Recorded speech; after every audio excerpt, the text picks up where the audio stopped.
Bom dia. Segunda-feira, indo para um compromisso, mas queria deixar um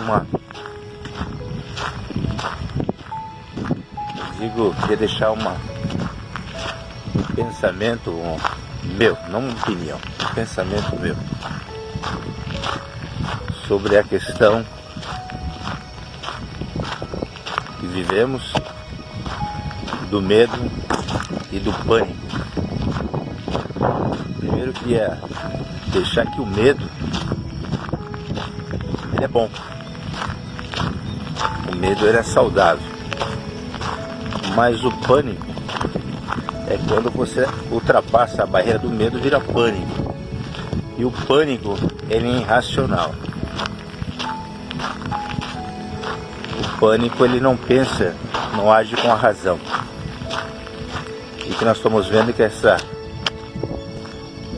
situação está levando muitas pessoas a não pensar e a viver irracionalmente. E tem alguns fatos. E quero citar alguns fatos na oportunidade que tenho de estar caminhando agora dessa manhã.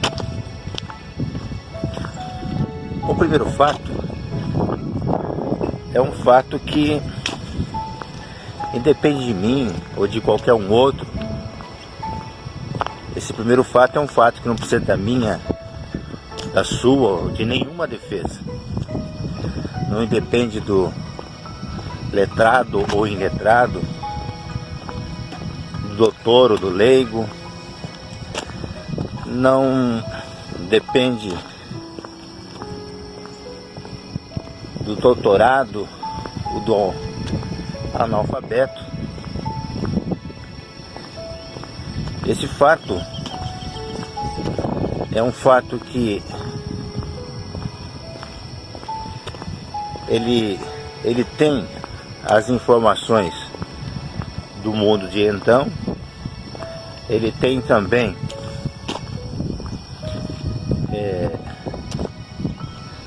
algumas recomendações ou seja, esse primeiro fato ele nos ensina, ou seja, como ensinou ou como já revelou, como já mostrou muitas coisas que já aconteceram até no mundo de então, no mundo atual a qual nós estamos vivendo e no mundo por vir. Esse primeiro fato, queira ou não queira, goste ou não goste, acredite ou não acredite, é a Bíblia.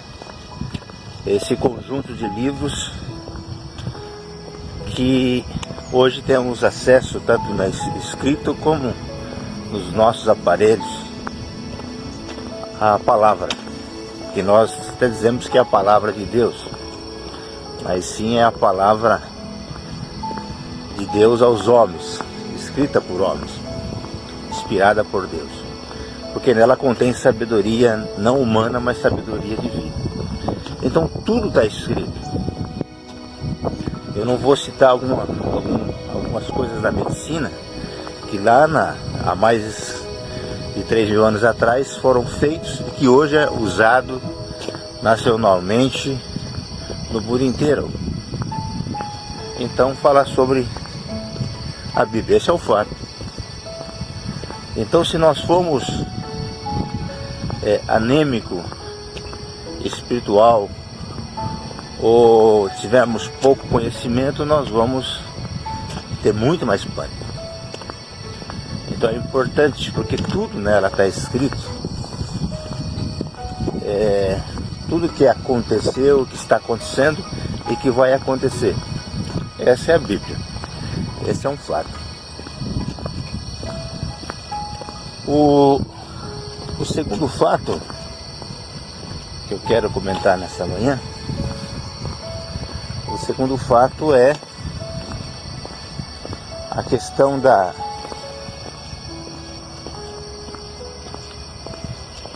da crise.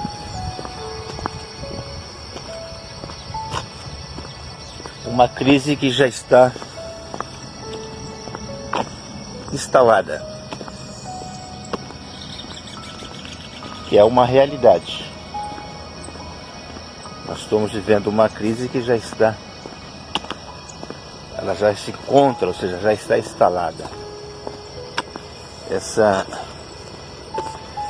crise, devido a essa situação, essa epidemia mundial, essa crise já está instalada. Esse é o fato. Primeiro fato, a Bíblia.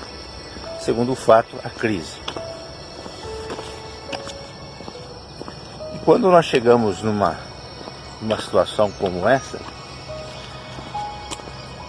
tem duas maneiras. Ou eu sou fornecedor, ou eu sou consumidor. Ou eu sou aquele que chora, ou eu sou aquele que atua. Ou eu sou aquele que lamenta, ou aquele que toma atitude. Então o que nós aprendemos com esse segundo fato, que é a crise? Ou eu sou vendedor de lenço, ou eu sou comprador de lenço. Por quê? Porque toda a crise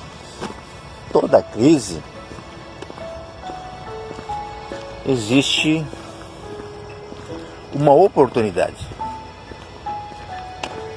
E não porque eu estou dizendo, e também não gostaria de falar de opiniões, tem muito opinólogo hoje em todas as áreas, mas queria falar do meu pensamento, que ninguém é obrigado a aceitar ou não, mas eu sou obrigado a falar.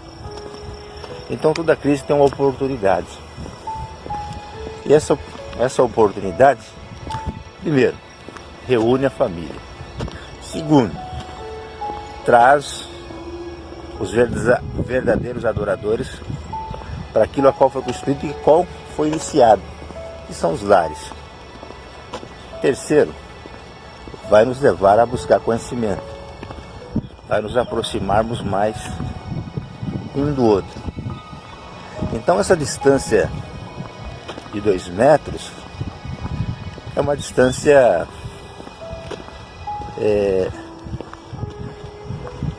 no mundo espiritual não seria a distância mais de se aproximar.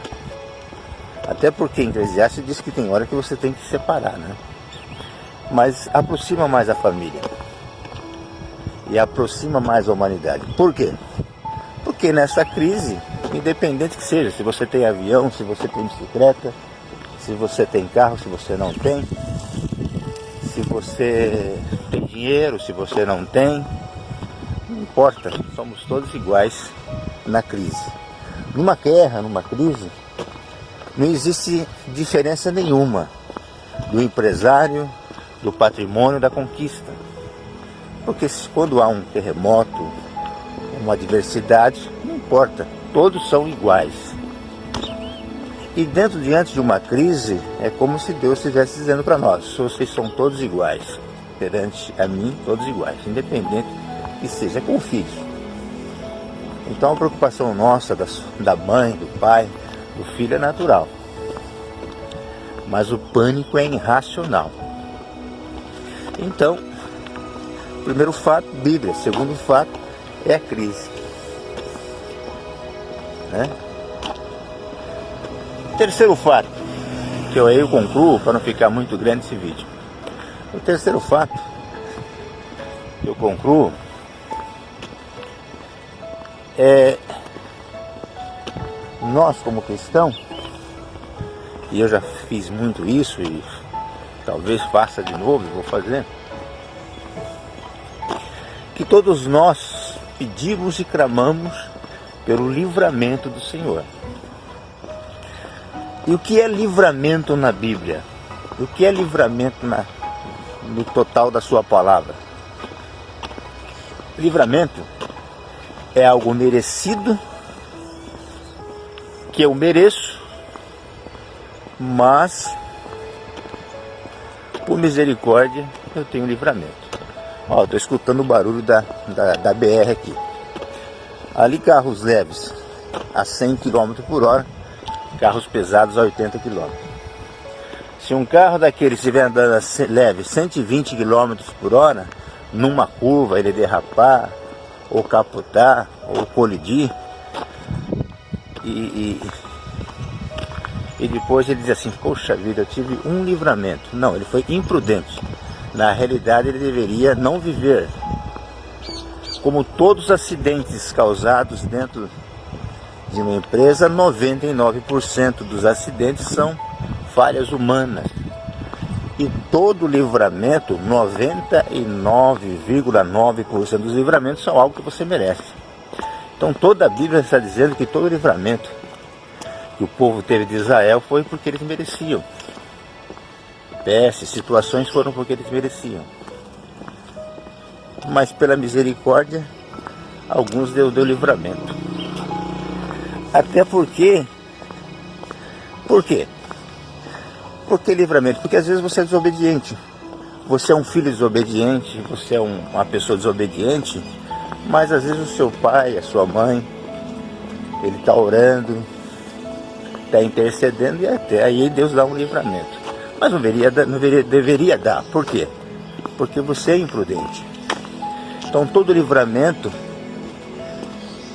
que Deus dá, então nós teríamos até vergonha de chegar no altar da igreja e dizer: olha, Deus me deu um livramento.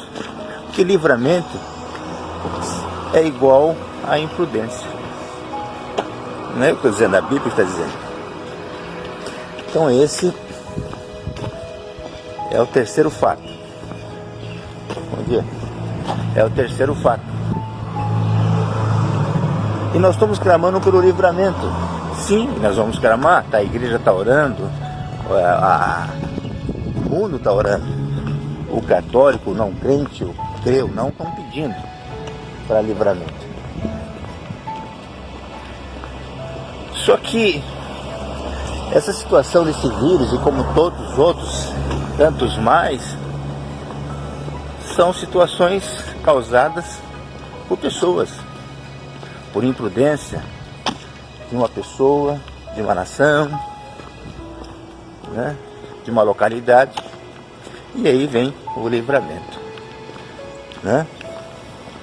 Então quando a gente fala em livramento, se a gente ter a concepção real de uma palavra de livramento, a gente nunca vai contar na igreja: olha, Deus me deu um livramento, Deus deu um livramento para o meu filho, Deus deu um livramento para o meu marido. Porque todo livramento, 99,9%, é sinônimo de imprudência. E não vou entrar em outros fatos porque está ficando longo.